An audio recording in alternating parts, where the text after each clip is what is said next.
लिहून ठेवलेलं आहे. म्हणून देवावरती विसंबून राहणं, त्याच्यावरती अवलंबून राहणं ही सगळ्यात उत्तम गोष्ट आहे.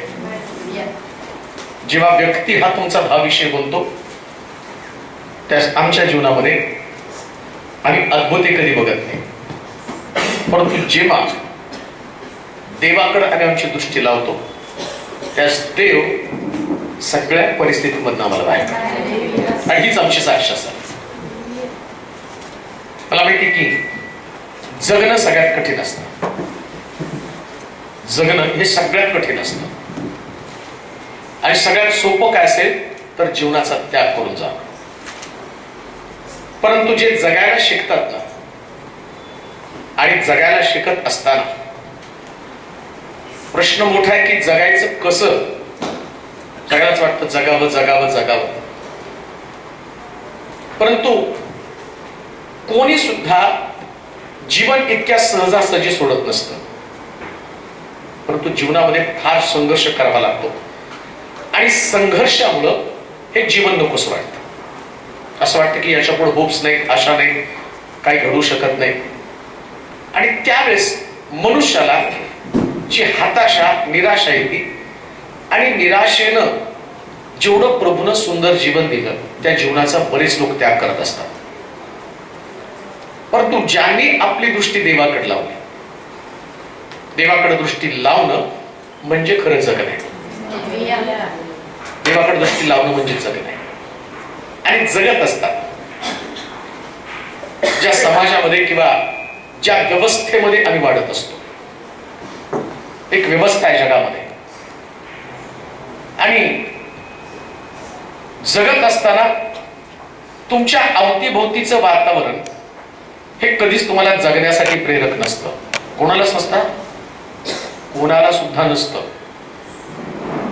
जी निगेटिव्हिटी आपल्या अवतीभोवती असते, मग परिवार असो, कामाचं ठिकाण असो, सगळीकडं ज्या पद्धतीनं तुम्ही पाहत असताना त्या पद्धतीमध्ये तुम्हाला वाटतच नाही की पुढचा दिवस माझा असेल. आणि सगळ्यांच्या जीवनात हा अनुभव आहे का? असं नाही की मी किती पण भारी बोलत असलो ना तर एक दिवस असा येतो, तो टप्पा येतोच. हा, मला तुम्हाला बोलून दाखवता येत नाही, तुम्हाला बोलून दाखवता येत नाही का? तुम्ही बोलून दाखवू शकता सगळं की आम्ही हातबल झालो, कंटाळलो, पण मला तसं बोलता येत नाही. आणि मी का बोलत नाही याचंही कारण तुम्हाला सांगतो. तुम्ही परिस्थितीकडे पाहता, लोकांकडे पाहता, मी देवाकडे पाहतो. जेव्हा तुम्ही लोकांकडे पाहता त्यास लोक तुमची भरपूर निगेटिव्हिटी वाढवत असतात. नकारात्मक विचार, सगळे नकारात्मक विचार तुम्हाला देत असतात. आणि जेव्हा तुम्ही नकारात्मक विचारामध्ये जगत असता तेव्हा तुमचं आयुष्य कमी कमी होत जातं. आपोआप मला वाटतं की सगळं संपलं. पण असं बघा, एकदा तुम्ही एक टप्प्याला आला, सगळं संपलं असा विचार केला आणि त्याच्यानंतर काही दिवस गेले, मग संपलं होतं का? थिंकिंग, ती भावना होती, संपलं. पण संपल्याच्या भावनेतनं जेव्हा उभं राहतात तेव्हा तुमची पुनर्बांधणी केली जाते. मला आनंद वाटतो की तिने आमच्या समोर मोठा प्रश्न असतो ना की प्रोग्राम करायचं कुठं, सोल्युशन तिने काढलं नाही का? करायचं कुठं प्रोग्राम, चर्चमध्ये बांधकाम चाललंय, हे चाललंय, ते चाललंय, मग प्रोग्राम करायचं कुठं? तर त्याला सोल्युशन काढलं आणि सुंदर गेट टुगेदर झालं. विषय कोणता का असेना, पण प्रभूमध्ये सर्व झालं. काही काय विषय असेना, आम्हाला एकत्र यायचं आणि जेवण तर सगळ्यांच्या घरी भारीच आहे. जेवण हा इश्यूच नसतो. तुम्ही इथून गेला तर घरी जाऊन तुम्ही अजून पण खा, उद्या दुसरं अजून खायचं, हा जेवण इश्यू नसतो. पण आम्ही एकत्र येतो ना, त्यास आमचं लक्ष असतं की प्रभू काय बोलतो. खरं आमचं आध्यात्मिक अन्न ते.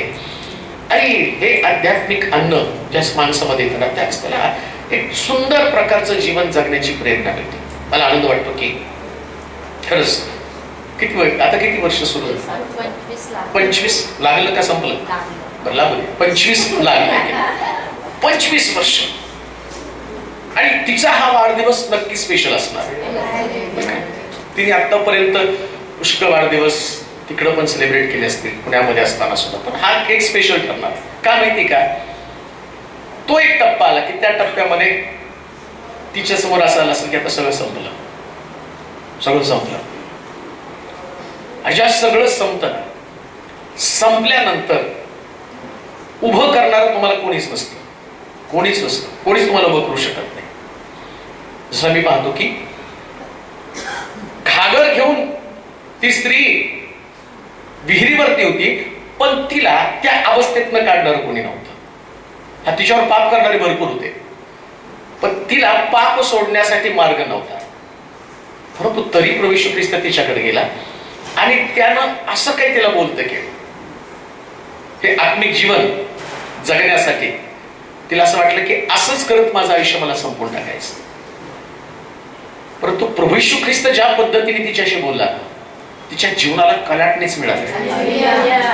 ती तिकडं नाही गेली, परत ती अशा ठिकाणी मध्ये गेली की जिथं तिला पाहिल्यावर पुष्कळ लोक तिची साक्ष बघून ख्रिस्ताकडे बघा. हे जीवन आहे बरं का. असं जगायचं असतं ना की त्यावेळेस लोक तुम्हाला नावं ठेवतील, पण एकदा प्रभू तुमच्याशी बोलल्यावर नावं ठेवणारे लोकच तुमच्या बरोबर येतील. हे जीवन आहे, लक्षात ठेवा. म्हणून जगताना कान कमी उघडे ठेवायचे आणि डोळे जास्त उघडे ठेवायचे. कधी कधी कान जास्त उघडे ठेवले ना, मग आम्हाला नाही आता काय उपयोग नाही. आणि मला वाटतं सिस्टरनी काहीतरी आता वाक्य वापरलं. काय सिस्टर एक वाक्य प्रार्थनेमध्ये वापरलं होतं, यूज मी. म्हणजे निरोपयोगी होण्यापूर्वी माझा वापर करा. लोक निरोपयोगी करतात, पण देवाच्या हातामध्ये पडल्यावर तो फुटलेलं बिघडलेलं पात्र कुंभाराच्या हातामध्ये, तर कुंभारानं त्याला पुन्हा नवीन पात्र दिलं. आणि हीच गोष्ट तिच्या बाबतीमध्ये काय तिला घडवेल याचं चित्र अजून स्पष्ट नाही, पण जे घडवेल ते सगळ्याला विश्वासामध्ये वाढवणार असेल. 100%. पण एक गोष्ट ध्यानात ठेवा, देवाच्या लोकांच्या बाबतीमध्ये आम्ही विचार करताना नेहमी पॉझिटिव्ह विचार करायचा. आणि कोणीही व्यक्ती देवाच्या दृष्टिकोनातनं सामान्य व्यक्ती नसते. कोणीच नाही बरं का. जास्त तुम्ही देवाच्या हातातल्या कृतीला सामान्य कृती म्हणून बघता, त्यावेळेस प्रभू ईर्षेनं, ऐका बरं का, देवाच्या हातातल्या कृतीला तुम्ही सामान्य कृती म्हणून बघता, त्यास देव त्याला ईर्षेनं मोठा करतो. दाविदास संबंधानं असं म्हटलं, त्याचे भावंड, त्याचे वडील, त्याच्या घरातले लोक, इव्हन शमूएल सुद्धा म्हणतो की मला नाही वाटत हा राजा होईल. बरं का, शमूएल सुद्धा म्हणतो तेव्हा तुझा डिसिजन तर चुकला नाही ना, तू कसं काय याला राजा म्हणतो. त्याच तो काय म्हणतो माहिती का, अरे तुझं बघणं बाहेरून आहे, माझं आतमधनं बघ. देवानं ईर्षेला पेटवून दाविदाला असं घडवलं की त्याच्याच कुळातनं ख्रिस्ताचा जन्म झाला. म्हणजे त्याला वाटलं हा राजा होणार नाही, पण त्यानं असा राजा बनवला की त्याच्या कुळामध्ये कायमचा राजा जन्माला. हे थिंकिंग, हे विचार जे आहेत आत्मिक जीवन जगताना, निगेटिव्हिटी बाजूला काढा. अति जाणार विषय एक वचन वाचून म्हणजे तुम्हाला समजायचं. स्तोत्र 121 मी पुष्कळ वेळा वाचलं, पण आता परत एकदा वाचू. 121. आपली दृष्टी पर्वताकडे लावतो, मला सहाय्य कुठून येईल. आकाशाचा व पृथ्वीचा निर्माण करता जो परमेश्वर त्याच्यापासून मला सहाय्य. उपासनाला मला सांगणार एक पॉझिटिव्हिटी जर जीवनामध्ये यायला पाहिजे, आणि तिलाच नाही, उपदेश सगळ्याला आहे, मला सुद्धा आहे. तर मी तुम्हाला सांगतो, पण आता माझ्यामध्ये सुद्धा एक नवीन एनर्जी यायला, एक नवीन नाही का. सकाळी जे ऐकलं आणि संध्याकाळी आता परत आपण ऐकतो, पण प्रत्येक वचन आम्हाला विश्वासामध्ये मजबूत करत असतं, भक्कम करतं. आणि इतकं भक्कम करतं ना, मग जीवनामध्ये किती पण मोठा प्रश्न आला ना, या प्रश्नाला हरवण्याची ताकद देवाच्या वचनाला. एवढा मोठा सैतान डोंगरावरती असताना विष्णू वचन काढून त्याच्यासमोर मारलं आणि वचन ऐकल्याबरोबर तो पळून गेला. म्हणून जर निगेटिव्हिटी तुमच्यामधनं जायला पाहिजे, नकारात्मक विचारसरणी. कधी कधी आम्हाला वाटतं की माझ्या वाईट परिस्थितीमध्ये लोकांनी माझी मदत केली पाहिजे, है की नाही? येतच डोक्यामध्ये. बरं, त्याच्यात काय असतं माहिती का, जेव्हा वाईट परिस्थितीमध्ये कोण मदत करत नाही तर ते आम्ही डोक्यात ठेवतो, इसका हिसाब चुकता होगा. ते थिंकिंग आम्हातच असतं का, तर आम्हाला या वाईट परिस्थितीमध्ये माणसाकडे पाहण्याची सवय असते. आणि माणसाचं काय वैशिष्ट्य माहिती का, माणूस फक्त सुखाचा सोबती असतो. आणि बघा तुम्ही, जेवढे पण गाणे रचले ना, मला आमचे वडील दारू पिऊन यायचे, दारू पिऊन आल्यानंतर आम्ही त्यांना जेवणच द्यायचो. आता पिल्यावर त्याला कोण एवढं ते गाणं घालायचं, पण जेवण द्यायचं. मग ते गाणं गायचे, सुख के सब साथी दुःख में ना. म्हणजे विचारसरणी काय असते आणि वास्तव काय, हे जगामध्ये असणारे सगळे लोक हे फक्त सुखाचे सोबती आहेत. माझा प्रभू सगळ्या वाईट परिस्थितीमध्ये आमच्या बरोबर असतो. आणि लक्षात ठेवा, मनुष्याला परिस्थिती जास्त वाईट कधी बनवती, ज्यावेळेस तुम्ही लोकांकडे पाहून जीवन जगता. लोकांकडे पाहून कधी जगायचं नसतं. आणि लक्षात ठेवा, सगळ्या लोकांमध्ये दोष आहे आणि लोक दोषच काढत फिरणार. त्यांनी येशूचे दोष काढले तर तुम्हाला सोडणार आहेत का? नाही का, बलजबूल भूताचा. आता येशूला बलजबूल म्हटले, मग मला म्हणणार नाही का, तुम्हाला म्हणणार नाही का? प्रश्न तोच आहे. पाहता कुणाकडं? मी आपली दृष्टी फक्त देवावरती ना. आणि सगळ्यात चांगला आणि घडवणारा फक्त देव आहे. माणूस तुमचं आयुष्य बिघडून टाकेल, पण देव बिघडलेलं आयुष्य रिपेअर करणार आहे. माणूस तुमचं जीवन नाही रिपेअर करणार, कोणामध्ये ती ताकद नाही. आणि जेव्हा रिपेअर करण्याची वेळ येते ना, त्यास ते वर्स्ट कसं होईल, जास्त वाईट कसं होईल, ती गोष्ट तो करत राहणार आहे. हे व्यक्तिमधलं गुण आहे. दावीद जे म्हणतो ते तुम्हाला मी समजावून सांगते. दावीदाचं मत काय आणि आम्हाला या मतावर कसं जगायचंय. मी आपली दृष्टी पर्वताकडे लावतो. आणि मला सांगायला आनंद वाटतो, या सगळ्या परिस्थितीमध्ये कोणी उभं करू शकलं नाही, पण देवानं तिला उभं केलं. माध्यम देव आहे का, गौरव फक्त देवाला का, कारण तो सगळ्यात श्रेष्ठ आहे, बाकी कोणी नाही. आम्ही म्हणतो लॅब अमक तमक हे सगळं माध्यम झालं. आम्हाला वाटतं त्याच्यानं याच्यात प्रगती कोण व्यक्ती करत नाही. दावीद म्हणतो त्यानं मला धुळीत न काढून राजगादीवरती बसवलं. राजगादी बसवणारा देव, तिथं स्थापन करणारा देव, तिथंच तुमची दृष्टी लावली.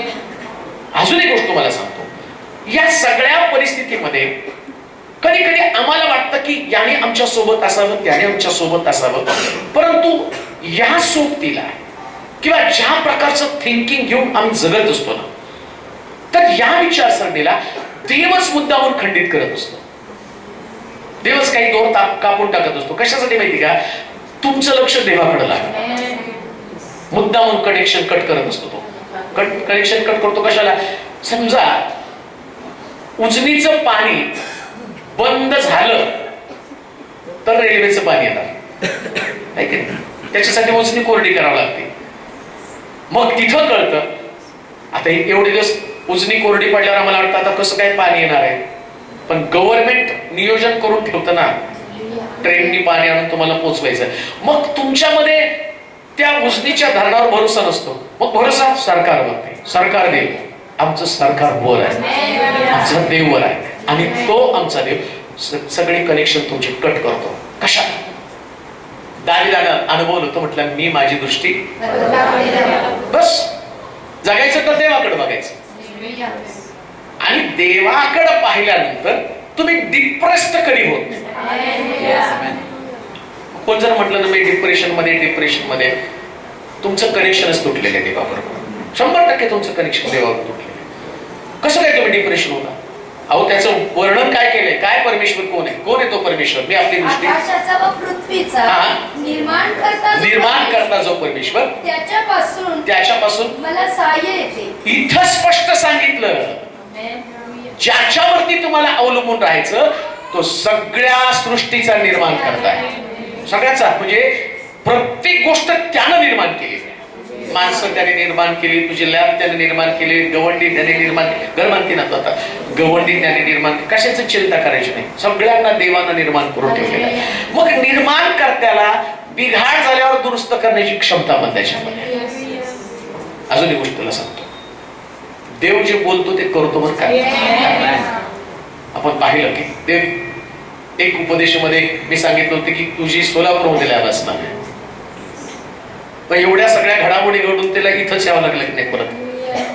काय पत्ती याच्यामध्ये तुम्ही तुमच्या दृष्टिकोनातून विचार कराल आणि मला बरं, तुम्हाला तुमचा विचार करण्याचं स्वातंत्र्य आहे आणि देवाला त्याचं काम करण्याचं स्वातंत्र्य आहे. आता देव काय असं नाही म्हणतात अरे यांच्या डोक्यात असं चाललंय आता नको त्याला तसं करायला. देव तो देव आहे, तो म्हणतो यांनी माझं ऐकायचं, मी नाही यांचं ऐकता. तो देव आहे, तो त्याच्या पद्धतीनं घडवत असतो आणि घडवत असताना माझं मत नाही विचारात घेणार, तिचं पण घेणार नाही, तुमचं पण घेणार नाही, माझं पण घेणार. त्यानं ठरवलं आणि तो करताना कोणाच व्यक्तीला मध्यस्थ करत नाही. आकाश आणि पृथ्वीचा निर्माण करता जो देव त्याच्यापासून सहाय्य मिळतं. हे सुंदर जीवन आहे बरं का. देवाकडे पाहताना जगताना नेहमी प्रभूला पाहून जगायचं. कोणाला पाहून जगू नका, प्रभूला पाहून जगा. आणि प्रभूला पाहून जगत असताना मला वाटतं त्याच्या दुसऱ्या वचनामध्ये असं म्हटलेलं आहे, दुसरं वचन, आकाशाचा व पृथ्वीचा निर्माण करता जो परमेश्वर, त्याच्यापासून मला सहाय्य येतं. तो तुझा पाय कदापि ढळू देणार. परमेश्वराकडे का पाहायचं? ढळू देणार नाही. त्याचं ट्रान्सलेशन जर म्हटलं अडखळू देणार नाही. ढळू देणार नाही म्हणजे नेमकं काय? आता ढळू दे या शब्दाचा अर्थच कळत नाही मला. तो तुझा पाय ढळू देत नाही म्हणजे तुझ्या पायामध्ये अडखळ येणार आहे, कुठंतरी तुला थांबावं लागणार आहे, कुठंतरी तुला असं वाटतं की आता पुढे जाता येत नाही. हे जे अडखळ तुझ्याकडे असणार आहे तो मी तुला अडखळ येऊच देणार नाही ना. जेव्हा तुम्ही देवाकडे पाहता ना तर देव तुमच्या मार्गातलं सगळं अडखळण काढत असतो. कोणतंच अडखळण तुमच्या प्रगतीला, तुम्हाला पुढे जाण्यासाठी अटकाव करू शकत नाही. पण देवाकडे पाहून जगायचं याचा अर्थ अडखळण असणारच आहे. तो अडखळ येणार नाही असं समजूच नका. जगामध्ये अशी प्रार्थनाच तुम्हाला सापडणार नाही. ते शिष्य म्हटले ना आम्ही अडखळून पडू, त्या येशूने त्याला एक सोल्युशन दिलं. तुम्ही अडखळे जाल, तुम्ही पळून जाल, सगळं येशूने सांगितलेलं आहे. पेत्र म्हणतो सगळे अडखळतील पण आणि तो जास्त अडखळला नाही का. म्हणजे किती पण मोठा येशूच्या जवळ राहणारा व्यक्ती असला तरी त्याला ऑब्स्टेकल असणार, अडखण असणार आहे. पण या अडखळणातून बाहेर पडायचं कसं काय? हा सुंदर आहे. मला जेव्हा मी बायबल वाचतो ना त्यास असं वाटतं की नाही हे जगण्याचं सूत्र जगात कुठं सापडणार. हे इतकं सुंदर लाईफ, चांगलं लाईफ. आणि मी म्हणतो की काय शब्द वापर मला समजत नाही की सनसनी खेच नाही का बातमी असतात. हा सनसनी बातमी, सनसनाट पूर्वी असायचं बातमीमध्ये सनसनी खास बातमी असायची की अशी बातमी कुणाकडे नाही, यांच्याकडेच बातमी. असं जर जीवन तुम्हाला जगायचंय सनसनीची बातमी तर फक्त देवाकडे पाहायचं. सगळ्यांचं लक्ष तुमच्याकडे लागेल. जेव्हा तुम्ही देवाकडे पाहता त्यास देव तुम्हाला हातामध्ये घेतो आणि असं त्या ठिकाणामध्ये लिहिलं तो तुझं पाय कधीच अडखळू देणार नाही, कधीच अडखळू देणार नाही. देवावरती डिपेंड राहा, देवावरती अवलंबून राहा. अडखण तुम्हाला येणार आहे. अडखळण तुम्हाला आल्यानंतर या अडखळणाला कसं काढायचं हे देव ठरवणार. अजून एक गोष्ट तुम्हाला सांगतो, देवाकडे प्रचंड ताकद आहे हो. समजा मी अडखळ काढायला सांगितलं, मला आता तुम्ही इथं मला सांगितलं मी उभा आहे आणि तुम्ही म्हटलं हे काढा, ते मला नाही जमणार. मग मी दोघा तिघाला बोलून ते बाजूला काढ. पण अशी एक व्यक्ती आहे की तिला सगळंच उचलण्याची ताकद आहे, त्याचं नाव देव आहे. काही अडखळणं, काही ऑब्स्टेकल ना तो परिवारातले लोक काढू शकणार आहे, ना मंडळीतले लोक काढू शकणार आहे, ना नातेवाईक काढणार आहे, ना तुमच्या ज्यांच्यावर तुम्ही विश्वास ठेवता ते काढणार नाही. पण ज्यानं तुम्हाला घडवलं तो सगळी अडखळणं काढण्यासाठी समर्थ आहे. सगळी बरं का. म्हणून हताश जीवन जगायचं नाही, कधीच हताश जगायचं नाही. आणि हताश व्यक्तीनं फक्त देवाशी बोलायला सुरुवात करायचं बस. कधी डिस्टर्ब झाला, निराश झाला ना, देवाशी बोलायला सुरुवात करा. देव एवढं पॉझिटिव्ह बोलतो ना. जसं आज सकाळी आम्ही ऐकलं, सारा म्हटले आता माझं गर्भाशय मेलंय, आता नवरा म्हातारा झालाय.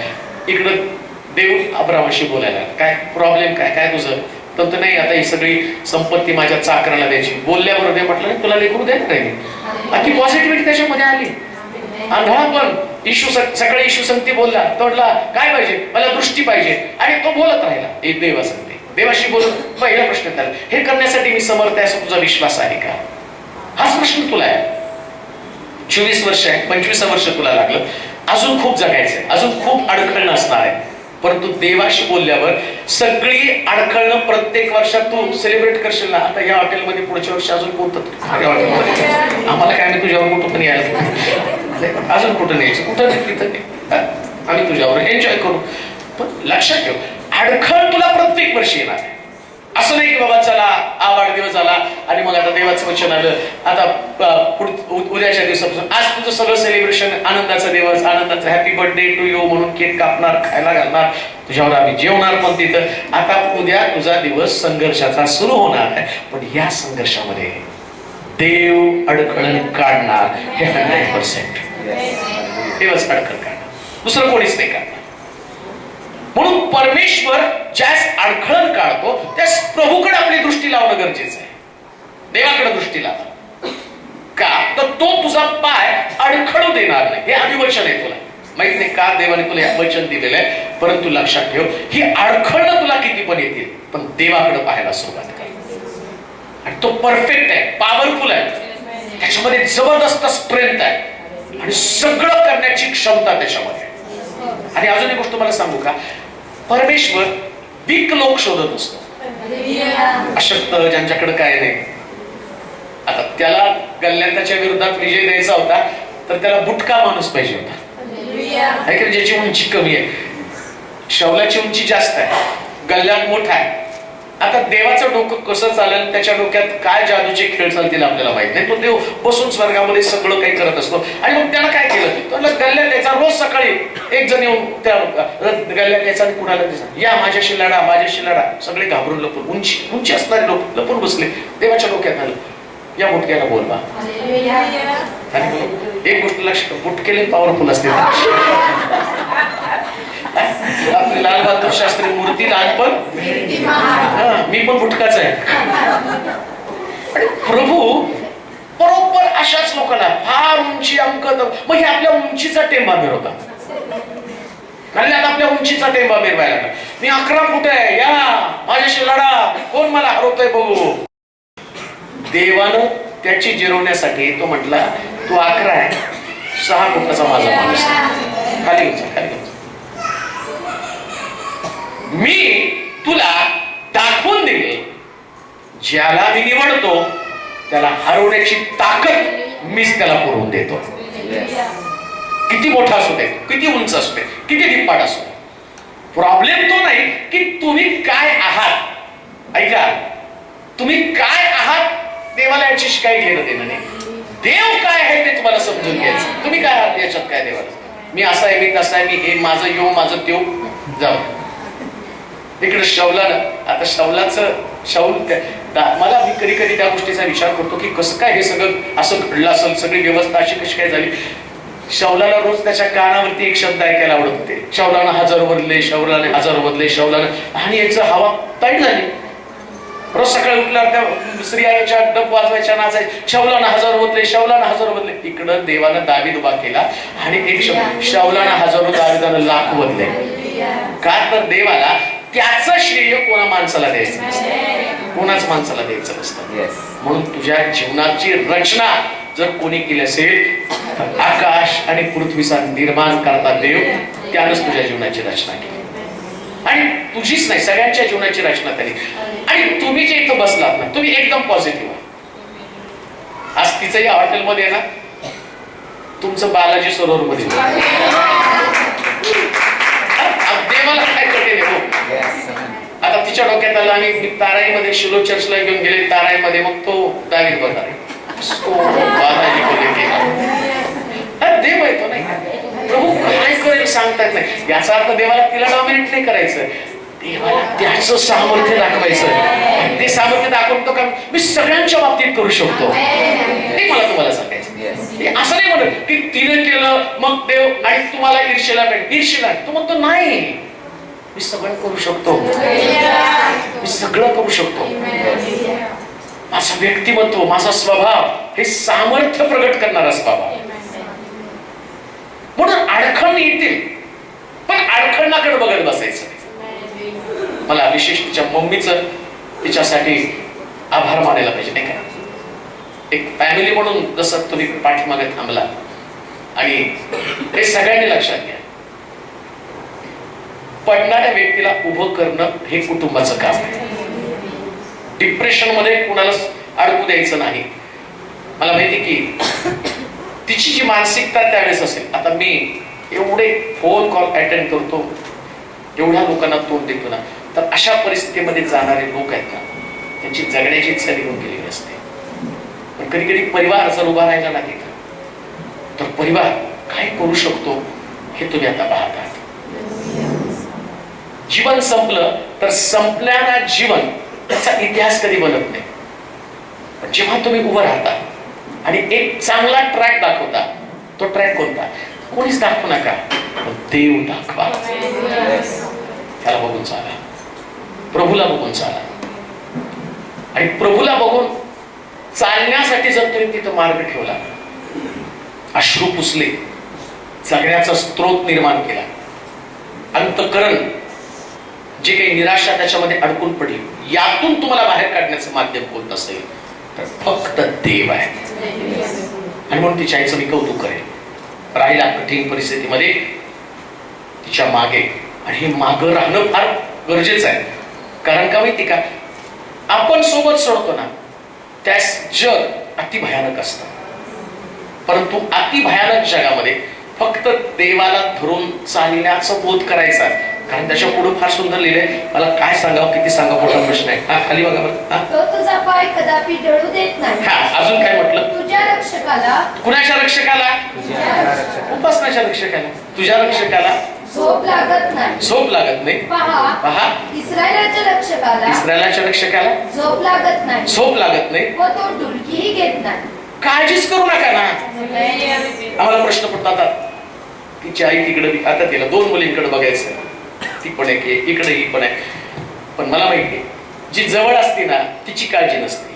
आई म्हणून मला गॅरंटी, अहो मी आता कुठं पण गेलो तर आमच्या 10 वेळा म्हणते, बाबा जेवला का, त्याने तुला जेवण दिलं का, आता वागता म्हणून मला उपाशी ठेवतील का. ते तर भारी भारी जेवण देतात.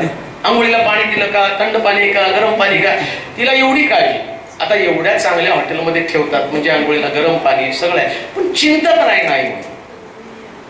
एक आई म्हणून तुम्हाला पण चिंता आहे. मी बायबल मधल्या अभिवचनांसंबंधानं बोलत आहे. तिची काळजी घ्यायला देव समर्थ आहे. त्याला रक्षकाला झोप पण लागत नाही. असला वॉचमॅन कुठं सापडेल? आमचे वॉचमॅन झोप देत नाही का? आपल्या चर्च मधला वॉचमॅन बघा की तो आपल्यावरच गुरवतो, आणि तो इतका डेंजर आहे की तो 11च्या पुढे पाहुणेला तो प्रश्न करतो, झोपू का नको. म्हणजे तो विश्वासू नाही, देव विश्वासू आहे. देव विश्वासू आहे, रक्षण करण्यासाठी समर्थ आहे. तुम्हाला रक्षण हे समजलं नाही. तुम्हाला कधी कधी वाटतं रक्षण करणं म्हणजे येणाऱ्या शत्रूला अडवणं. नाही हो, रक्षण करणं म्हणजे सगळ्या जबाबदाऱ्या त्यानं घेणं. जे जे प्रभूनं तुम्हाला दिलंय, तुमचं आरोग्य, त्याचं पण रक्षण तो करतो. त्याचंही रक्षण तो करतो. तो काळजी करू नको. तुझ्या तंबूजवळ कोणता व्याधी येऊ देणार नाही. धार्मिकाच्या तंबूजवळ कोणता व्याधी फिरकत नाही. का फिरकत नाही? रक्षक प्रभू आहे ते. तो राखण करतो. तो म्हणतो, आता त्यांना वाटतं ती आजारी पडली, तिच्या जवळ कोण आहे? आणि म्हणून त्यांना वाटणार आहे की ती आता आजारी पडली, तिच्याजवळ कोण आहे, कोण तिला हॉस्पिटलमध्ये घेऊन जाणार आहे. आणि इकडे प्रभू काय म्हणतो, मीच तिचा डॉक्टर, मीच तिला हॉस्पिटलमध्ये घेऊन जाणार, मीच तिच्यावर उपचार करणार, मी सगळं करणार आहे. म्हणून सगळ्यात चांगली गोष्ट काय, रक्षकावरती डिपेंड राहा. कोणता रक्षक तुम्हाला संरक्षण देणार नाही, स्वर्गातला देव हा उत्तम संरक्षक आहे. मी आपली दृष्टी पर्वताकडे लावतो, मला सहाय्य कुठून मिळेल, आकाश आणि पृथ्वीचा निर्माण करता जो त्याच्यापासून मला सहाय्य मिळतं. आणि तो तुमचा बरं, या रक्षकाचं वैशिष्ट्य काय, डुलकी पण घेत नाही ना. का तर तुम्ही शांत झोपा, तुम्ही शांत झोपावं, कुठल्या चिंता राहू नये. मग एक गोष्ट अजून तुला सांगायची, भविष्याची चिंता करून जागरण करू नकोस. मला माहिती आहे तू जागती का झोपती, पण एक गोष्ट मी तुला सांगतो, जेव्हा देव ही संकल्पना तुझ्या डोक्यामध्ये स्पष्ट असते आणि तू प्रभूकडे पाहते, त्यावेळेस आपल्या भविष्याची चिंता करू नकोस, कारण त्याच्याकडं रिव्हिजन आणि प्रोव्हिजन आहे. रिव्हिजन का म्हणतो माहिती का, रिव्हिजन मध्ये तो सगळं आठवून देत असतो. परीक्षेच्या अगोदर म्हणतात रिव्हिजन, आणि रिव्हिजन करून त्याच्यात प्रोव्हिजन म्हणजे काय, VIP नोट्स असतात. VIP नोट्स असतात. आधी रिव्हिजन घेतली जाते आणि मग रिव्हिजन घेताना तो तुम्हाला आठवण करून देतो, हे उत्तर तुला आलं नाही, मग त्या उत्तराचं शिक्षक आहे त्यांना समजतं. आता मी ट्युशन घेतो तुम्हाला, मला माहिती ना, बडून घ्यायचं, आणि जे येत नाही ना त्याच्यावर जास्त भर दे. हे शिक, ग्रामर येत नाही तुला, ग्रामर कर, पायथागोरसचा सिद्धांत येत नाही ते कर, प्रमेय येत नाही, मारून घ्यायचं. म्हणजे परीक्षेच्या अगोदर रिव्हिजन फार महत्वाची. आणि प्रभू काय करतो माहिती का, सगळी रिव्हिजन घेतो. आता तू 24-25 वर्ष तुला लागलं, 24 वर्षाची रिव्हिजन प्रभू करत आहे जन्माला आल्यापासून, जो संघर्ष तू केला. आणि आता प्रभू काय तुला सांगतो, मला माहितीये संघर्षाशिवाय कोणीच इथे येऊ शकत नाही. सगळ्याला जीवनामध्ये फार धक्के खात पुढे यावं लागतं. आणि आता आज रात्री झोपल्यावर 24 वर्षातला एक दिवस आठवायला सुरुवात कर. रिव्हिजन करत प्रभूनं कशी प्रोव्हिजन केली याची आठवण कर. आणि सगळ्याचं गौरव फक्त देवाला. तो माझा पुरवठा झाला, त्यानं मला सहाय्य केलं, तो माझा उत्तम अशा प्रकारचा मार्गदर्शन झाला. पुढे काय म्हटलं माझं, पहा इस्रायलच्या रक्षकाला झोप लागत नाही व तो डुलकीही घेत नाही. परमेश्वर तुझा रक्षक आहे, परमेश्वर तुझ्या उजव्या हाताला, तुला सावली आहे. कोण सावली, परमेश्वर. सावली म्हणजे बॉडीगार्ड. हा सावली शब्द तसा नाही समजत. मग काय लोक म्हणतात तो सावली सारखा माझ्या बरोबर आहे. काही लोक सावली सारखे बरोबर असतात. ते तुम्हाला आता मी मीटिंगला गेलो, हे माझे सावली असते 2 बॉडीगार्ड. ते माझ्याकडे लोक यायच्या अगोदर पहिले उनको मिलो बाद म्याव, म्हणजे ते जवळ कुणाला येऊ देत नाही. आणि मला भीती नसते त्या ठिकाणामध्ये, नाही का. मला वाटते आपण कुठल्या मीटिंग, देव टाकलीच्या मीटिंगला गेलो, तिथं त्या बाईसाठी प्रार्थना करायला गेलो, आतमध्ये मुंडी घातली, तो बघतो तर ती 70 घेऊन आपट्या राहिली तिथं, आणि तिच्या डोक्यावरती परिणाम होता आणि ती किंचळत होती. बरं त्यांनी सांगितलं ही आपत्ती आणि कोणाच्या डोक्यात घालते. पण तिथं गेल्यावरती मी प्रार्थना करत होतो, पण प्रार्थना करताना बघणाऱ्या लोकांना भीती वाटली की कसं काय हिचं डोकं जर फिरलं तर कशा पद्धतीने होईल. परंतु लक्षात ठेवा, ते करत असताना माझी भावना होती की देव हिला बदलून टाकेल. आणि तुमच्यासाठी आनंदाची बातमी, ती बाई नंतर परत एका मीटिंगला मला भेटली आणि त्या मीटिंग मध्ये तिच्या डोक्यातलं सगळं येत गेलं होतं. आणि तिने सांगितलं की चला त्या मीटिंगला, ते डिलिव्हरी पाळत आले होते त्यांच्या मीटिंगला जायचे. मग तिचा मुलगा घेऊन आला, आमची आई ती 70 येऊन थांबली होती. अरे म्हटलं किती छान झालेली आहे, कारण इस्रायलाच्या रक्षकाला झोप लागत नाही, तो डुलकी सुद्धा घेत नाही. तो तुमचा बॉडीगार्ड आहे, संरक्षण करण्यासाठी समर्थ आहे. सावली सारखा देव तुमच्या मागे. का सावली सारखा शब्द मानलाय, का वापरला गेला सावलीचा. सगळे साथ सोडतात पण सावली सोडत नाही. सावली सगळे सोडतात बरं का, सगळे साथ सोडतात, सावली नाही सोडत. सावली सूर. आणि सावलीचं वैशिष्ट्य काय माहिती का, जसं दिवस उगवेल तशी सावली वाढते. आणि जेव्हा दिवस मावळतो, ऐका बरं का, दिवस मावळतो, सूर्य जातो ना, तेव्हा सावली निघून जाते. का तर त्याला कळतं की आता सावलीची गरज नाही. म्हणजे देव जेव्हा तुमच्या जीवनात संकट येतात ना, तेव्हा तुम्हाला जास्त प्रकर्षाने तुमच्या समोर येतो. सूर्य उगवणं म्हणजे संकट, समस्या जास्त प्रकर्षाने तुमच्या समोर येतो. आणि जेव्हा तुमच्या जीवनातलं संकट जातं, तुम्ही एकदम नॉर्मल असता, त्याच देव म्हणतो आता यांना गरज नाही. मग तो काय करतो, तो शांतपणे तुमच्या जीवनाचं, असं याचा अर्थ असा नाही देव तुम्हाला सोडून देतो, तो निरीक्षण करत बसतो. आता मी प्रोव्हायडर, मी सगळं काही पुरवठा केला, सगळं दिलं, हिची रिॲक्शन ही कशा पद्धतीने, 24 वर्ष मी तिला सांभाळलं, तिच्या जीवनामधलं कमी पण काढलं, सगळं मी तिला दिलेलं आहे. आता देव ऑब्झर्वेशन करत बसणार, तुझी सावली तुझ्याकडे पाहून तू काय त्याला देत आहे, तू कशा पद्धतीनं प्रभूनं दिलेल्या सुंदर जीवनाचा विनियोग तू कसा करत आहे, याचं श्रेय कुणाला देत आहे. असं कधी होऊ देऊ नको. जेव्हा मनुष्य एका सामान्य स्थितीमधनं वरच्या स्थितीमध्ये येतो ना, ते डोक्यामध्ये येतो की जसं मी पाहतो, राजा त्या तटावर फिरत असताना हे सगळं मी माझ्या बुद्धीनं मिळवलं असं म्हटल्याबरोबर देवानं त्याच्यावरती प्रहार केला. हे कधीच बुद्धी, आज सकाळपासून आम्ही एकच गोष्ट ऐकत होतो की बुद्धी आणि विश्वास या दोघांमध्ये फारकत करणं गरजेचं आहे. आमचा विश्वास शेवटच्या क्षणापर्यंत, 24व्या वर्षी माझा संदेश तुला हा असेल की लक्षात ठेव, बुद्धीनं तू काहीच मिळवलं नाही, जे दिलं ते देवानं दिलेलं आहे. तो सावलीसारखा तुझ्या बरोबर होता म्हणून प्रभूनं तुला पुरवठा केलेला आहे. आणि प्रभूचा पुरवठा, मला माहिती ही काय त्याची एवढीच उपकार स्तुती नसणार आहे. मी तेव्हा पण बोललो होतो पहिल्या उपकार स्तुतीला पण, अशा अनेक उपकार स्तुत्या होणार, परंतु या उपकार स्तुत्या होत असताना प्रोटेक्शन देणारा देव तो जीवनामध्ये अतिशय महत्वाचा आहे. पुन्हा सांगतो तुम्हाला, सावली कधी साथ सोडत नाही. आणि तू तुझ्या जीवनात अनुभव घेतलाय, कठीण प्रसंगामध्ये कोणी साथ देत नाही, पण प्रभूनच तुला साथ दिली. सावली सारखा देव तुझ्या बरोबर आहे. त्याने आठवण करून दिली, मी सावली सारखा तुझ्या बरोबर होतो, सगळ्यांनी सोडलं, मी नाही तुला सोडलं. आणि लक्षात ठेवा, ही जी फिलिंग आहे ना की देव माझ्या सोबत आहे, हे कधी कधी रडताना पण आनंद येतो. कोण नव्हतं हे दुःख असतं, पण देव आहे हा आनंद असतो, नाही का. कोण नव्हतं माझ्या कठीण परिस्थितीमध्ये, माझ्या कोण नव्हतं, हे दुःखी भावना असते. तेवढ्यात प्रभू म्हणतो, मी आहे, मी तुझ्या बरोबर आहे, मी तुझ्यासोबत काल होतो, मी तुझ्यासोबत आज आहे, आणि तो म्हणतो भविष्यात पण मी तुझ्यासोबत असणार. बघा, 3 काळात राहणार फक्त एकच व्यक्ती, तो ईश्वर, बाकी कोण नाही. आणि म्हणतो काल ते माझ्यासोबत होते, आज कुठे आहे, आज नाही, ते घे. काही लोक म्हणतील उद्या मी तुझ्या संगती असेल, तो उद्या असेल पण परवा नसेल.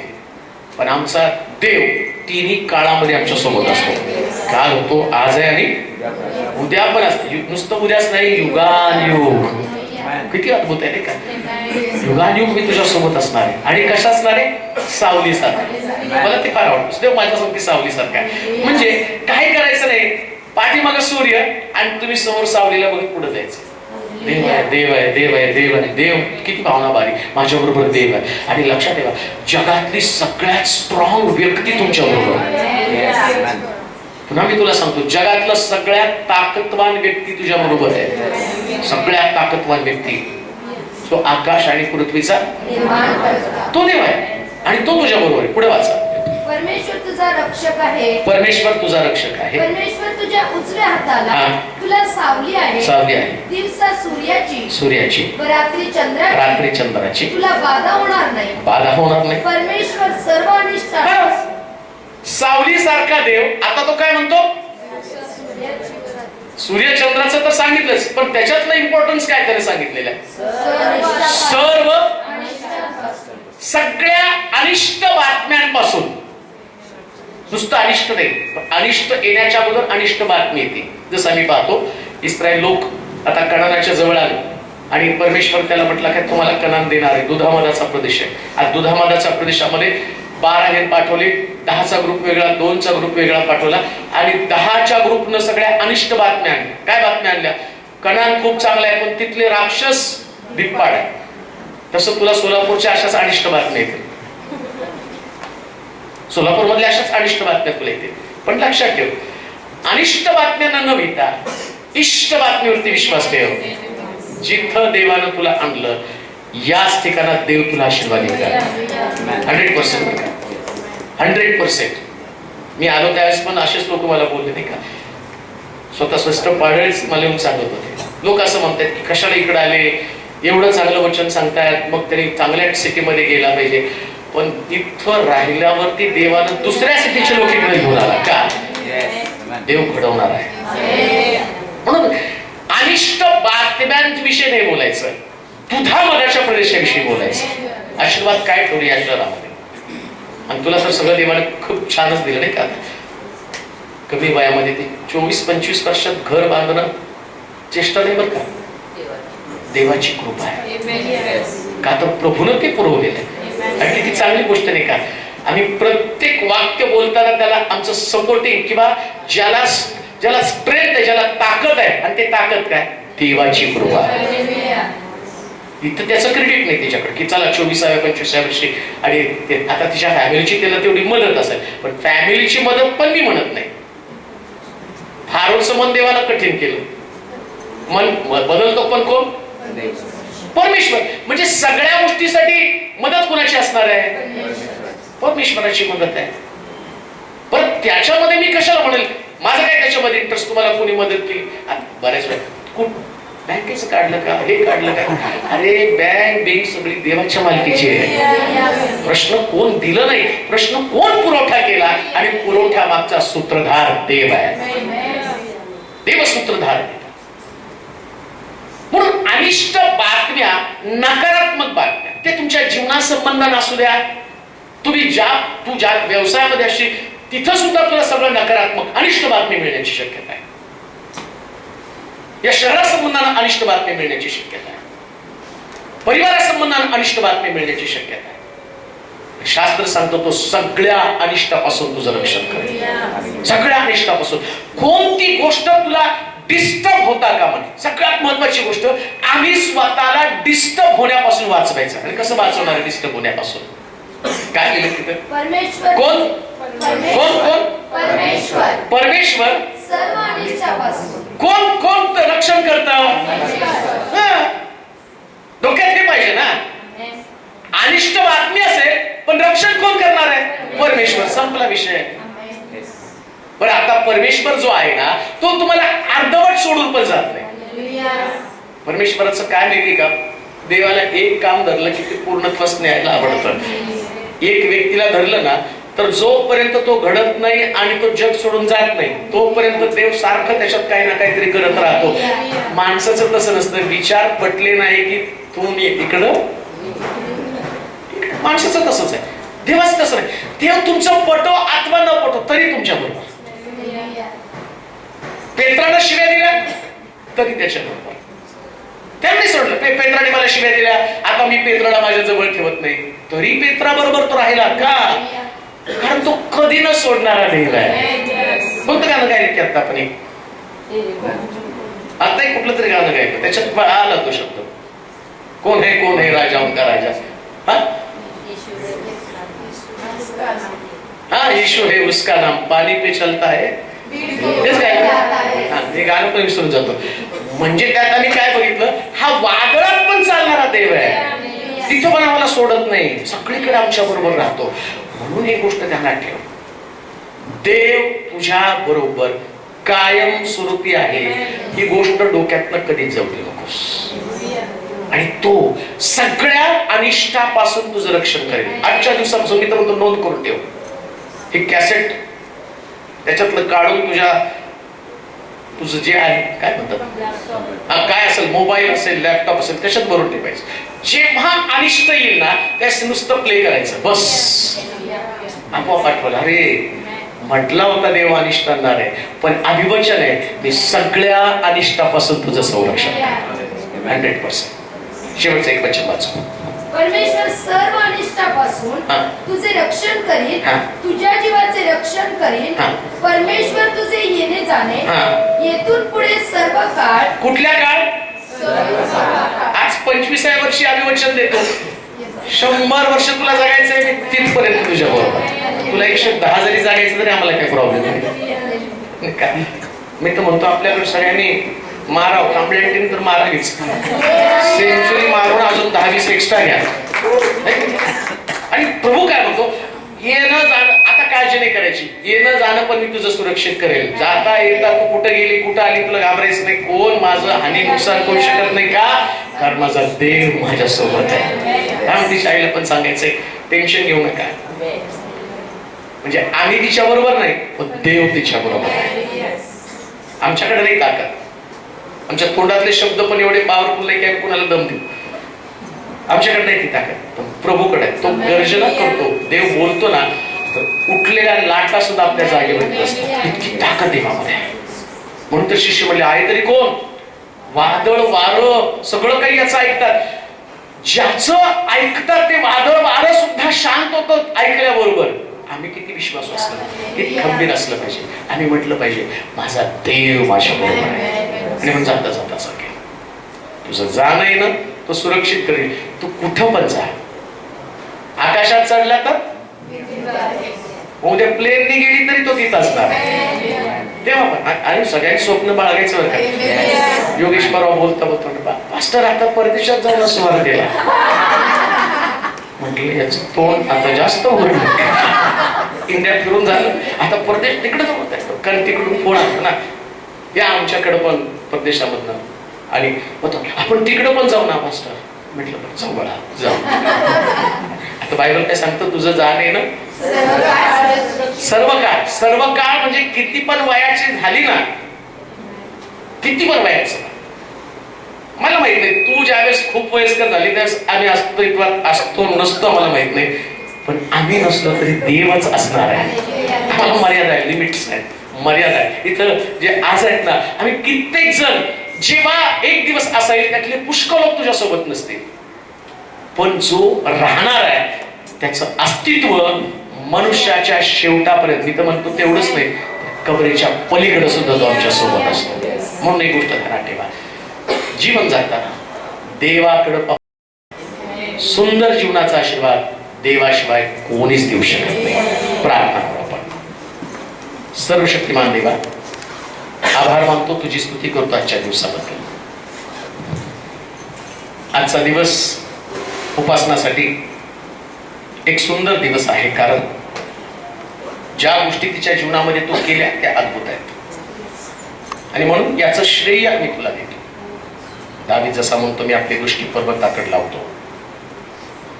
आज रात्री माझी प्रार्थना असेल, तिची दृष्टी तुझ्याकडे लागली जाते. माणसाचं सहाय्य तोकडं आहे, पण देवाच्या सहाय्याला मर्यादा नाही. माणसाचं संरक्षण मर्यादित स्वरूपामध्ये आहे, त्याचा पुरवठा सुद्धा मर्यादित आहे.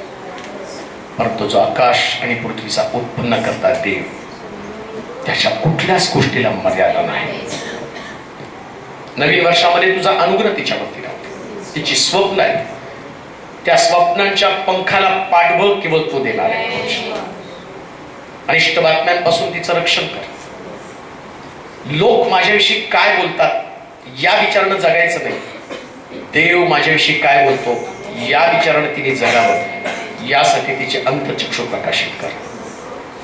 एकपर्यंत तिचा सहाय्य करता तू झाला, पण उर्वरित प्रत्येक दिवस मी तुझ्या हाती सोपवत आहे. जेव्हा जेव्हा ती एकटी असेल, त्या सावलीसारखा देव तिच्या बरोबर आहे याची जाणीव तिला निर्माण होते. ख्रिस्टींसाठी देखील प्रार्थना करत आहे. दोघे या ठिकाणामध्ये राहत असताना त्यांना तुझ्या मदतीची सहाय्याची गरज आहे, आणि ते स्वर्गीय सहाय्य त्यांना पुरवून देत पाहिजे. जे तिचे लॅब त्यामध्ये देखील तिला कृपा पुरव. तिचं घर बांधण्याचं स्वप्न पूर्ण होत असताना वरून येणारं सहाय्य तिला. ज्या गोष्टीची गरज आहे ती गौरवानं पूर्ण कर. मंडळी आणा त्याला मी सर्वजण या ठिकाणात तिच्यासाठी आशीर्वाद जाहीर करत आहोत, आणि म्हणतो तिला आरोग्य दे, ज्ञान दे, पुरवठा दे, आणि सतत तिच्या संगती राहा. सगळा तिचा परिवार तुझ्या स्वाधीन करत आहे. प्रभूजी धन्यवाद देतो, तुझी स्तुती करतो. महिमा आदर गौरव तुला दे. येशूच्या नावात ही प्रार्थना विनवणी केली म्हणून तो ऐक. आमेन. आता ती बापाची प्रीती, प्रभू येशू ख्रिस्ताची कृपा, पवित्र आत्म्याची सहभागिता तुम्हा सर्वांबरोबर, विशेष करून उपासना आणि तिचा सगळा परिवार यांच्याबरोबर आता आणि सदा सर्वकाळ राहो. आमेन.